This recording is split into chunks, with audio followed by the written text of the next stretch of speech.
ઝેર ઓકવું મૌલાના સલમાન અઝહરીની જૂની આદત છે। અગાઉ જ્યારે પણ સંબોધન કર્યા વિવાદાસ્પદ જ એની વાણી રહી છે। ગુજરાતમાં અલગ અલગ સભામાં આવી રીતે ભડકાઉ ભાષણ કરી ચૂક્યા છે। કચ્છના સામખિયાળી, મોડાસા, વલસાડમાં તેમણે સભા સંબોધી હતી। અલગ અલગ સમયે ધાર્મિક સભાઓ સંબોધી છે। ત્રણેયમાં મૌલાના સલમાને ભડકાઉ ભાષણ જ કર્યું છે। અન્ય કેટલીક સભાઓમાં પણ શાંતિમાં પલીતો ચાપ્યા છે। મૌલાના સલમાન અઝહરીનો ઝેર રોકવા પાછળ હેતુ શું છે? સૌથી મોટો સવાલ।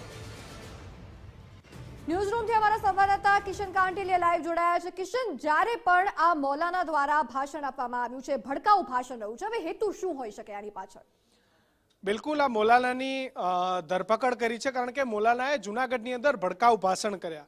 એક તરફ હંમેશા લો એન્ડ ઓર્ડરને ધ્યાનમાં રાખી અને ગુજરાતની અંદર જ્યારે આ પ્રકારના ભાષણો થાય છે ત્યારે ગુજરાતમાં ક્યાંક હિન્દુ મુસ્લિમ બાળીએ શરૂ કરવાના પ્રયત્ન એ અસામાજિક તત્વો દ્વારા કરવામાં આવે છે।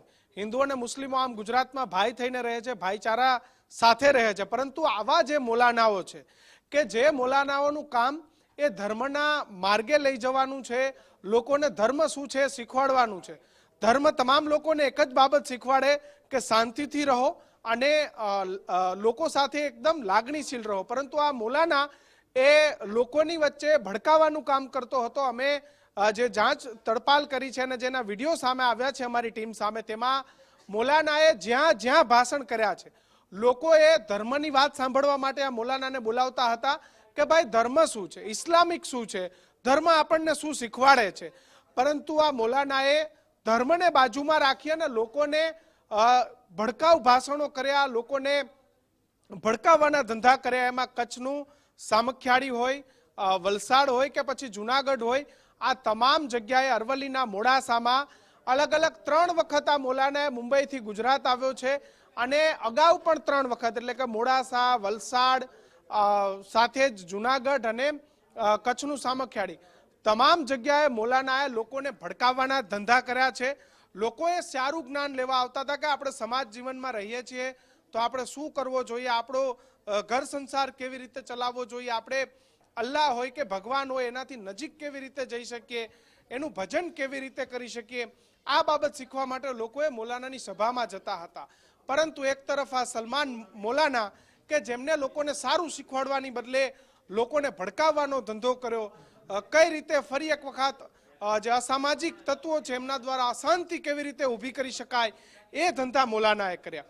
ત્યારે સવાલ એ છે કે લોકો એક સારું સાંભળવા જતા હતા, સારી બાબતો એ ધર્મને લઈને સાંભળવા જતા હતા, અલ્લાહથી નજીક કઈ રીતે પહોંચી શકાય, સારી આપણે દુઆ કઈ રીતે માંગી શકીએ એ બાબતો માટે જતા હતા, પરંતુ આ મૌલાનાની પાછળ એવા કોણ લોકો હતા કે જે મૌલાનાને ફંડિંગ કરતા હતા, ભોળા લોકોને ગમે તેમ કરી અને લોકોમાં એક અપ્રકારની જે અશાંતિ ઊભી કરવાનો પ્રયત્ન છે મૌલાના દ્વારા કરવામાં આવતો હતો।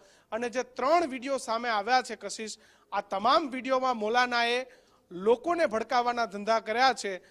જોકે આખરે મૌલાના પર ફરિયાદ થઈ ગઈ છે, પરંતુ સવાલ અહીંયા એક એ ઊભો થાય છે કે અલગ અલગ વખત આ મૌલાના અહીંયા આવતા હતા, દર વખતે ભડકાઉ ભાષણ થતા હતા, તો કેમ તેમના પર અત્યાર સુધી કોઈની નજર ના પડી? એટલે કે એક ચોક્કસ લોકો હતા કે જે મૌલાનાને આ પ્રકારે હેન્ડલ કરી રહ્યા હતા, પેલા કચ્છમાં, પછી વલસાડમાં, પછી આ મૌલાનાને અરવલ્લીના મોડાસામાં।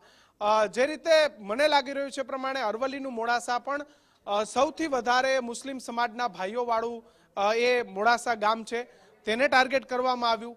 કચ્છનું સામખિયાળી, ત્યાં પણ સૌથી વધારે મુસ્લિમ ભાઈઓ રહે છે, મુસ્લિમ સમુદાયના લોકો રહે છે। તો